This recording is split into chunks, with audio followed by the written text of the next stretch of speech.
আপনাদেরকে রেজাল্টও ঘোষণা করেছে।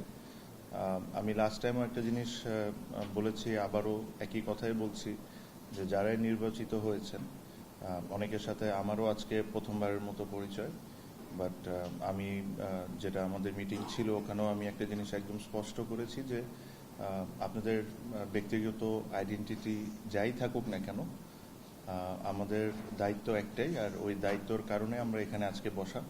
ওটা হলো বাংলাদেশ ক্রিকেটকে সার্ভ করা আর বাংলাদেশ ক্রিকেটকে সামনের দিকে নিয়ে যাওয়া। এটাই একটা জিনিস। আমি কয়েকদিন আগেও একটা কথা বলেছি যে আইডেন্টিটি আমার জন্য ম্যাটার করে না, আমার জন্য ম্যাটার করে যে মানুষের কি ইন্টেনশন। আমাদের 25 জন ডিরেক্টরের ইন্টেনশনটা যদি ঠিক থাকে আর রাইট ওয়েতে থাকে, এটাই আমাদের এই মুহূর্তে বাংলাদেশ ক্রিকেটের দরকার। লাস্ট 1-1.5 বছর 2 বছরে প্রচণ্ড পরিমাণ নেগেটিভিটি, অনেক কিছুই বাংলাদেশ ক্রিকেটকে ফেস করতে হয়েছে। আমি মনে প্রাণে আশা করি আজকের ইলেকশনের পর আমরা একটা পজিটিভ ওয়েতে সামনের দিকে আগাইতে পারবো। ভাই, আমি কথা বলার সময় যদি দয়া করে কথা না বলেন খুব ভালো হয়, প্লিজ।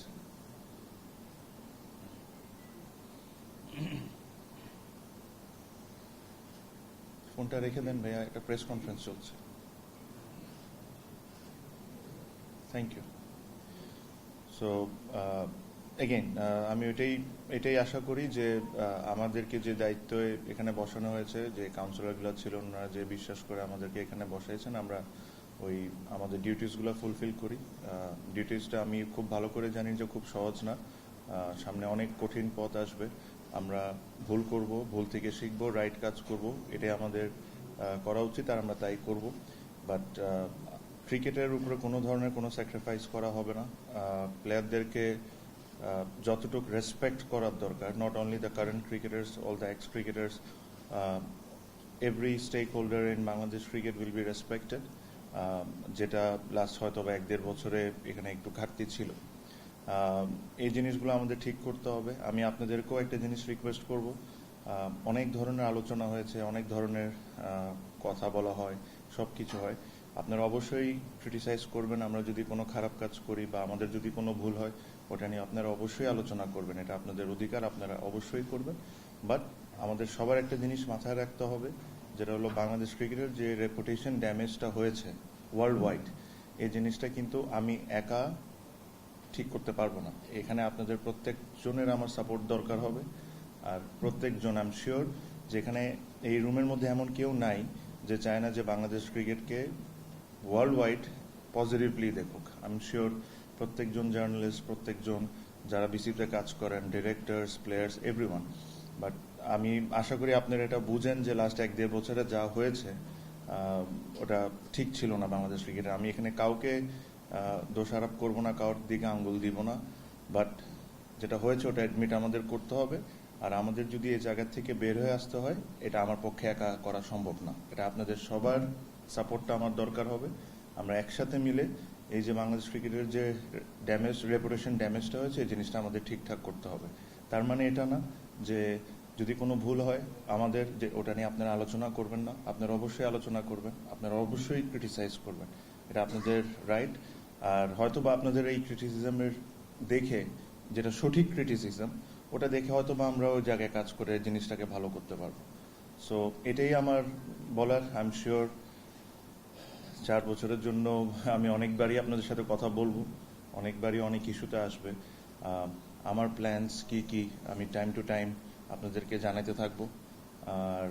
আর আশা করি যে আমরা সবাই মিলে, the board members, cricketers, all stakeholders, media, and every person in this country will take Bangladesh cricket forward. আমি এটাই আশা করি।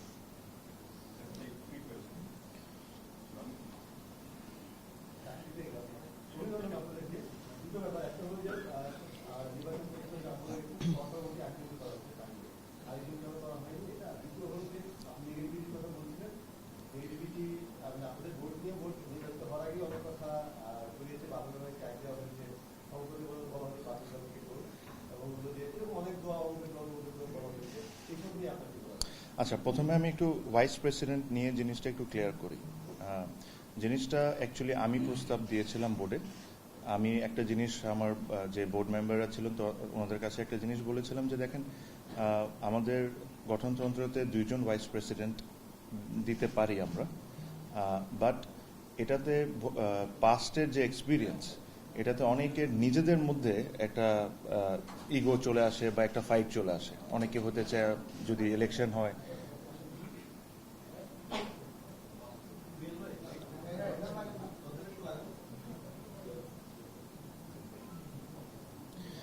নিজেদের মধ্যে অনেক সময় মিসআন্ডারস্ট্যান্ডিং হয়ে যায়। সো আমি চাই না যে এই ধরনের কোনো জিনিস হোক। আমি এটা প্রস্তাব দিয়েছিলাম যে এখন একজন ভাইস প্রেসিডেন্ট, যে ভবিষ্যতে আরেকজনকে যে আমরা নেব না তা না, কিন্তু এই কথাটাই আমি বোর্ডে বলে নিয়েছি যে আপাতত আমরা একজনকে নিয়ে আগাবো। যদি আমাদের প্রয়োজন মনে করি আর বোর্ড যদি মনে করে যে না আমাদেরকে আরেকজনকে নিয়োগ দিতে হবে, তাহলে আমরা অবশ্যই ইন ফিউচার এটা নিয়ে চিন্তা করব। বাট আপাতত বোর্ড এটাতে এগ্রি করেছে।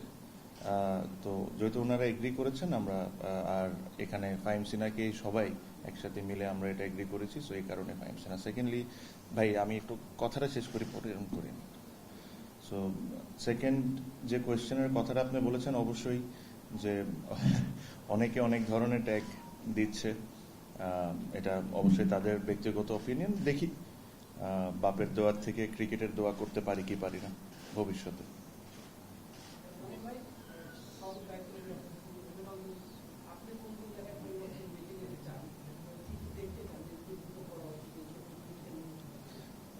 আমি যেটা বললাম যে টাইম টু টাইম আপনারা স্টেপ বাই স্টেপ আমার প্ল্যানস, আমার ইচ্ছা কি কি, ওগুলো আপনাদের সাথে শেয়ার করব। কিছু কিছু কাজ অ্যাডহক কমিটিতে থেকে আমি প্রসেসগুলো স্টার্ট করে দিয়েছি, ওগুলা আশা করি এখন দ্রুত ওগুলা শেষ করে নিতে পারবো। আর আজকে সকাল 9টা 9:30 থেকে আমি এখানে আমি এক্সস্টেড একদম। সো আজকে আমার প্ল্যানস যদি নিয়ে শুরু করতে চাই, এটা অনেক লম্বা চলে যাবে, but I promise you everything that I do or every step that I take, আপনারা অবশ্যই জানবেন, because I believe you are a big part of the whole ecosystem.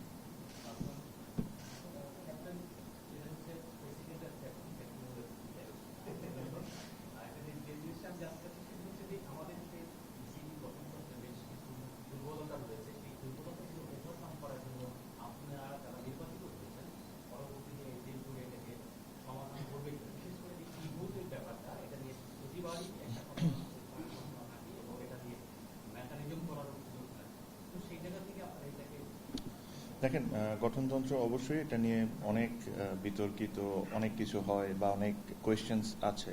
এটা নিয়ে অবশ্যই আমরা মাত্র আজকে একসাথে বসেছি। আমি যেটা বললাম যে 25 জন, হয়তো বা অনেকজনকে আমি ব্যক্তিগতভাবে চিনি না। সো ওনাদের সাথে এটা বসে যেসব জিনিস করার দরকার, যেগুলো জিনিস সবাই আমরা এগ্রি করি, আমরা এভাবে করবো। প্লাস এখানে তো 192 প্রবলি কাউন্সিলর্স, ওনাদেরও আমাদের সাথে এগ্রি করতে হবে যে জিনিসটা আমরা চিন্তা করছি এটা সঠিক কি সঠিক না।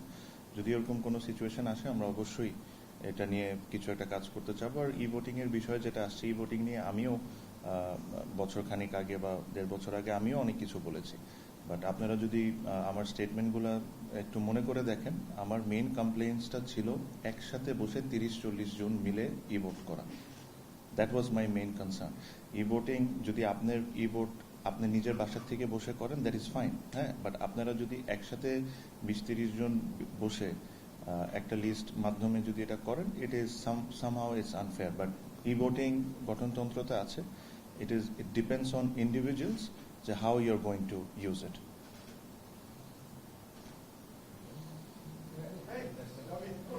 ওকে, আচ্ছা দিয়ে দেন, আর 2-3টা কোয়েশ্চেন দেন, অসুবিধা নেই। ভাইয়া, হ্যাঁ।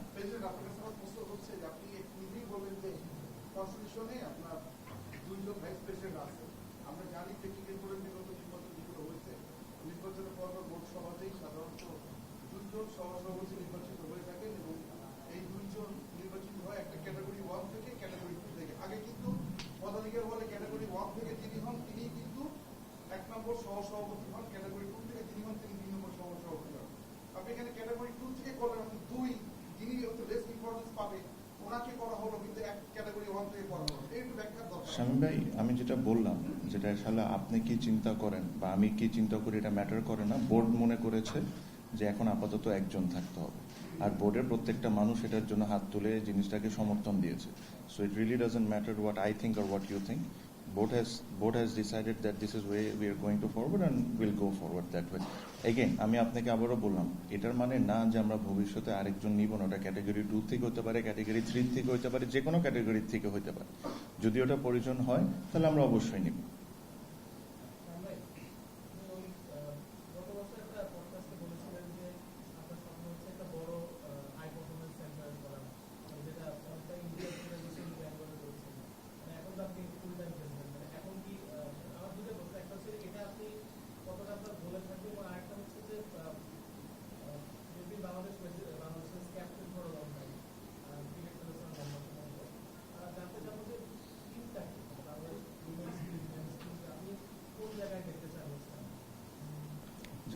হাই পারফরমেন্স সেন্টারের কথাটা বলি, অবশ্যই এটা আমার probably the biggest dream that I have.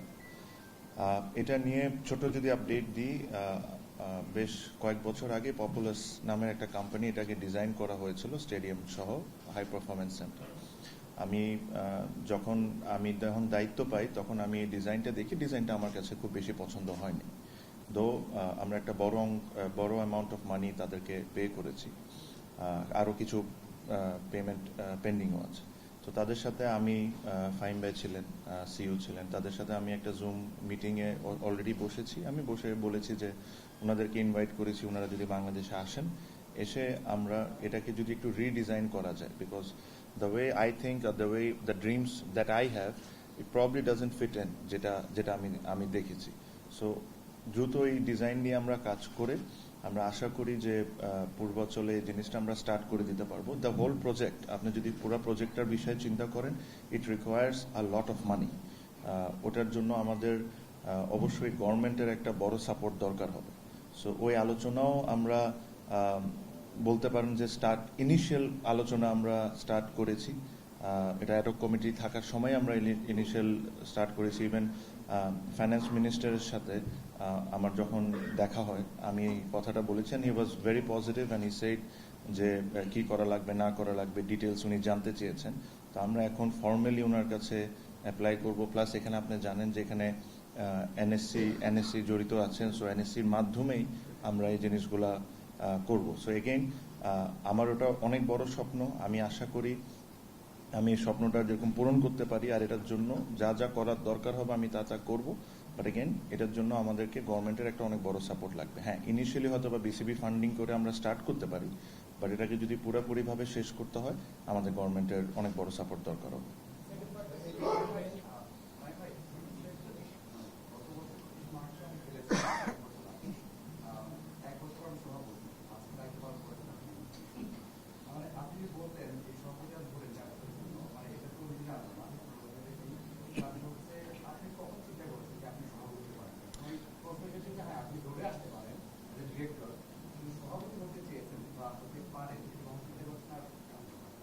দেখেন, আমার প্ল্যানস আর স্বপ্ন অনেক বছর ধরেই ছিল, ডিউরিং ইভেন মাই প্লেইং টাইমস। আমি হয়তোবা প্রেসিডেন্ট হব, এটা এভাবে করে না, বাট উইথ টাইম আমার কাছে মনে হয়েছে যে হয়তোবা আমি জেলে এই জায়গায় ডিফারেন্স আনতে পারবো, যেটা আমাকে এখন প্রমাণ করতে হবে। সো এটা একটা প্রসেসের মধ্যেই ছিল। সো টাইম টু টাইম এই জিনিসটা নিয়ে করেছি। Was year and half was extremely challenging. আমি নিজের মুখে আর বললাম না যে what I have to go through, but তারপরও Allah has been extremely kind. And এখন যা হয়েছে ওসব নিয়ে আসলে যত বেশি আলোচনা করবো ওটার কোনো ভ্যালু নাই। আমি আশা করি যে স্বপ্ন আমি দেখেছি, যে কারণে আমি লাস্ট 1.5 বছর 2 বছর তার আগের থেকেই একটা জার্নিতে ছিলাম, এই জার্নিটা আমি এখন ফুলফিল করতে পারি। এটাই হলো সবচেয়ে বড় কথা, যে 4 বছরে যে দায়িত্ব আছে, 4 বছরে এমন কোনো কিছু করে দিয়ে যেতে পারি বাংলাদেশ ক্রিকেটে। সো এটা যেরকম বাংলাদেশ ক্রিকেটের জন্য বেনিফিটেড। ফিলিং অবশ্যই ভাই, মানে ইট ইজ এ রেসপন্সিবিলিটি। ফিলিংটা মানে I don't have any extra feelings যে আমি কিছু হয়েছে বা বড় কোনো কিছু হয়ে গেছে। আমার কাছে মনে হয় যে এটা একটা ম্যাসিভ রেসপন্সিবিলিটি। আর যেহেতু টাইম টু টাইম এসব নিয়ে আমি অনেক কথা বলেছি, আমি বলেছি যে আমি এটা করতে চাই, ওটা করতে চাই, and this is a time where I prove myself to everyone.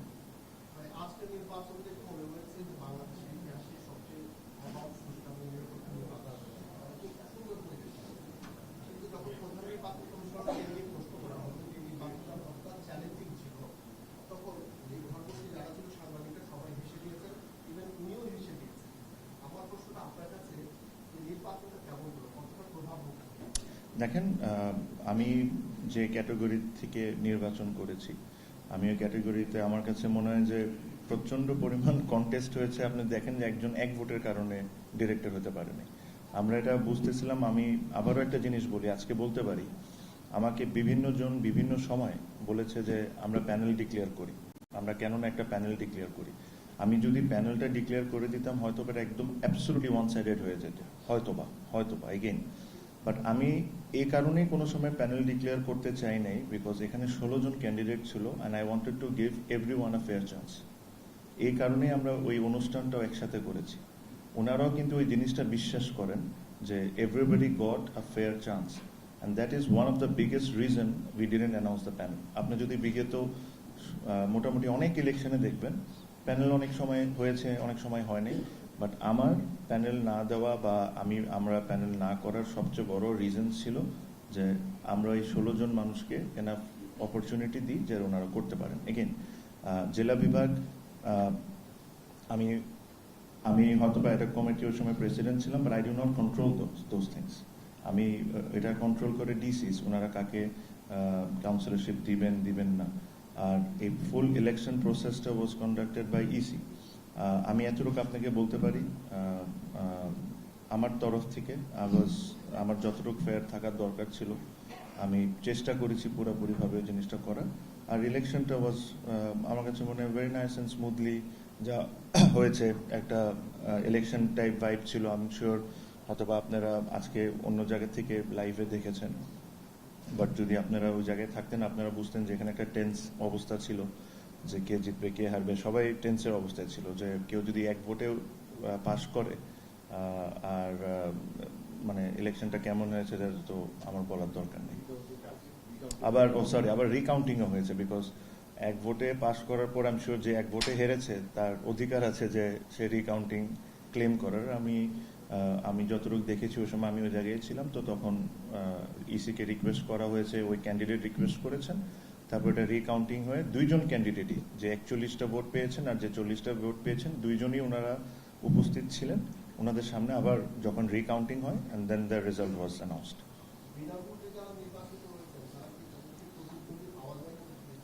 এটা তো আমি কেন বলবো?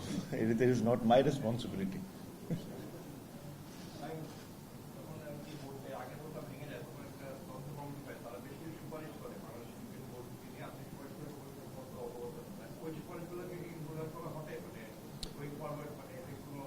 অবশ্যই দেখেন, I am sure there are lot of things or loopholes, যেটা আমরা সবাই মিলে যদি এটা এক মনে করি তাহলে অবশ্যই এটা নিয়ে আমরা যখন পরবর্তী এজিএম হবে এটা নিয়ে আমরা আলোচনা করব। এখানে বিসিবি বোর্ডের মতো না যে ধরেন আমরা 12 জন 13 মানে একটা জন বলে দিলাম জিনিসটা হয়ে গেল। We have to deal with 192 councillors. So ওনাদেরকে ওই জিনিসটা একমত হতে হবে। বাট বাংলাদেশ ক্রিকেটের ভালোর জন্য যা যা করার দরকার, যদি কোনো গঠনতন্ত্রতে চেঞ্জ আনতে হয় তাহলে অবশ্যই আমরা ওটা নিয়ে আলোচনা করব, চিন্তা করব। It is very new because I still have to mix with all this people. আমি এখানে হয়তো বা অর্ধেকের বেশি মানুষকে চিনি না, আমি ফার্স্ট টাইমের মতো ওনাদের সাথে পরিচয় হয়েছে। So give us some time, এটা নিয়ে আমরা একটু আলোচনা করি, দেখি, and then we need to find out যে এখানে কোন কোন জায়গায় ইমপ্রুভমেন্ট দরকার আছে কি নাই।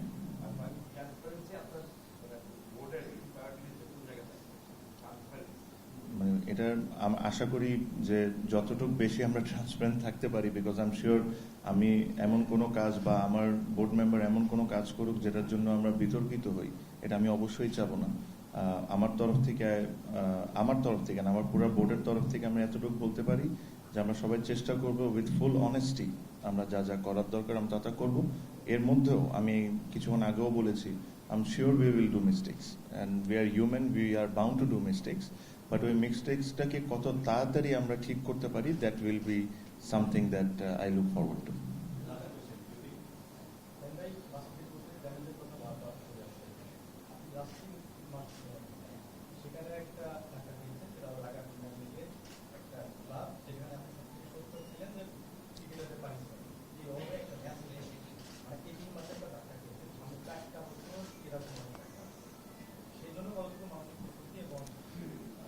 দেখেন, চ্যালেঞ্জেস অবশ্যই আসবে। আপনি আজকে আমার ইলেকশন ছিল, I was extremely busy yesterday. তারপরেও আমি তাদের সাথে বসেছি, দুই পার্টির সাথে বসেছি। আমি দুই পার্টিকে ডেকে নিয়ে এসে একটা একটা সলিউশনও দিয়েছি। যেহেতু দুই পার্টির কারোর কাছেই কোনো পেপারস ছিল না, কোনো কন্ট্রাক্ট ছিল না প্লেয়ারদের, তো আমি তো বোর্ড হিসাবে কোনো সিদ্ধান্ত দিতে পারি না। কেউ যদি বলে যে আমি 1 টাকা পাই আর কেউ যদি বলে যে আমি 2 টাকা পাই, এটা প্রমাণ করার জন্য তো আমার হাতে কাগজ থাকতে হবে। যেহেতু কোনো প্লেয়ারের কাছে কন্ট্রাক্ট ছিল না, তো এখানে আমি সিদ্ধান্ত কোনো দিতে পারি না। যে রিকোয়েস্টটা আমি করেছি তাদের দুই সাইডকেই, আমি বলেছি যে আমার রুল হিসাবে বা আমাদের যে সিসিডিএমে যে রুলটা আছে ওই রুল হিসাবে যদি এভাবে করে ওয়াক ওভার দেওয়া হয় তাহলে টিমটা অটোমেটিকলি স্ক্র্যাচ হয়ে যায়। এগেন, ফার্স্ট ডিভিশন সেকেন্ড ডিভিশনের কারণটা পুরো ভিন্ন ছিল। যখন ওই টিমগুলোকে আমরা ডিসাইড করেছি যে রেলিগেট করব না, এই ডিসিশনটা কিন্তু আমি নিই নাই, সব 44টা টিম মিলে একমত হয়েছে দেখে এই ডিসিশনটা এসেছে। সেম জিনিসটা আমি আজ ওনাদেরকে একটা জিনিস বলেছিলাম যে দেখেন আপনাদের কাছে দুইটি অপশন আছে। একটা অপশন হলো আপনারা প্লেয়ার আর ক্লাব যদি এভাবে করে ডিভাইড থাকে তাহলে আমার হাতে আর কোনো কিছু করার থাকবে না, ব্রাদার্স অটোমেটিকলি রিলিগেটেড হয়ে যাবে। This is option 1। The option 2 ওয়াজ আপনারা ক্লাব আর প্লেয়াররা একটা নেগোশিয়েট করে নেন, নিজেরা মধ্যে কথা বলে আপনারা এই 12টা টিমকে যদি একটা চিঠির মাধ্যমে যে এই ম্যাচটাকে আমরা রিম্যাচ করতে পারি নাকি for the sake of cricket, হ্যাঁ, আর পরবর্তী 2টা ম্যাচ আপনারা খেলতে চান, যদি সব টিম একমত হয় তাহলে যদি এটা আমাকে আপনারা প্রেজেন্ট করেন, প্রত্যেকটা টিম সাইন করে 11টা টিম সাইন করে, আমি এই জিনিসটা বোর্ডে প্রপোজ করতে পারি। বোর্ডে প্রপোজ করে এই জিনিসটাকে যদি ওই ক্রিকেটের স্বার্থে এই জিনিসটা আমি আপনাদের জন্য হয়তোবা করার চেষ্টা করব। বাট আনফর্চুনেটলি যা আমি আজকেও শুনেছি, আমি আজকে ইলেকশনের মধ্যেও এটা নিয়ে ডিল করছিলাম, আনফর্চুনেটলি প্লেয়ার্স আর ক্লাবের মধ্যে ওই নেগোসিয়েশনটা ফেল করেছে। ওই ফেল করার কারণে আমি এখন পর্যন্ত আর কোনো চিঠি পাইনি। কালকে আপনারা জানেন যে নতুন পিকচার আছে একটা, সো এখন যে বাইলজের যে জিনিসটা আছে ওই জিনিসটা